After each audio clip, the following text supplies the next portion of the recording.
बुलेटिनच्या सुरुवातीला दिल्लीतून एक महत्त्वाची बातमी आहे। पंतप्रधान नरेंद्र मोदी यांची संरक्षण सचिवांसोबत गेल्या तासाभरापासून महत्त्वाची बैठक सुरू आहे। काल मोदींनी नौदल आणि हवाई दलाच्या प्रमुखांसोबत बैठक घेतलेली होती आणि आज संरक्षण सचिव राजेश कुमार सिंग यांच्यासोबत सध्या बैठक सुरू आहे।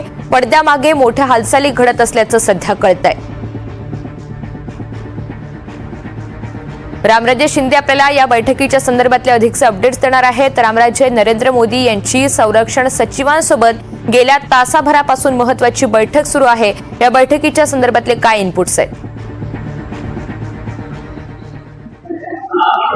पंतप्रधान नरेंद्र मोदी यांनी आता थेट 1 to 1 बैठका सुरू केलेल्या आहेत। म्हणजेच की अगोदर नेव्हीच्या प्रमुखांशी बैठक घेतली, एअरफोर्सच्या प्रमुखांशी बैठक घेतली, तिन्ही दलाच्या प्रमुखांशी बैठक घेतलेली आहे आणि त्यानंतर आता रक्षा सचिव म्हणजेच की डिफेन्स सेक्रेटरी राजेश कुमार सिंग यांच्यासोबत ही बैठक चालू आहे आणि साधारणतः 1 तास चर्चा झालेली आहे दोघांमध्ये आणि संपूर्ण देशातील वेगवेगळे भौगोलिक रचना आहे, सागरी मार्ग आहे, त्याचबरोबर पर्वताकडला भाग आहे, डोंगराळ प्रदेश आहे आणि पाकिस्तानकडला बाजू आहे, नेपाळकडली पण बॉर्डर आहे आणि बांगलादेशची पण बॉर्डर आहे।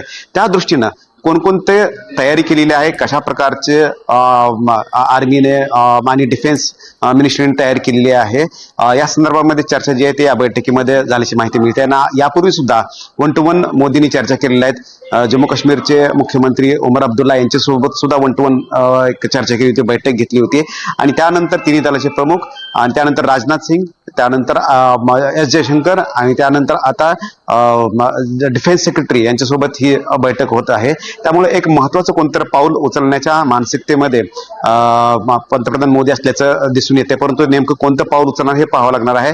1 तास ही बैठक झालेली आहे। या बैठकीमधले चर्चेमधले तपशील जे आहेत ते अद्याप बाहेर आलेले नाहीत, परंतु तिन्ही दल कशा प्रकारे सज्ज आहेत आणि देशामध्ये एक तर की सीमेवर संघर्ष करायचा आहे आणि त्याचबरोबर देशांतर्गत सुद्धा कोणत्याही घडामोडी जर घडल्या असेल तर त्याचा सामना करण्यासाठी सुद्धा होम मिनिस्ट्री तयार असल्याची माहिती मिळते। त्या दृष्टीनेच या बैठका चालू आहेत।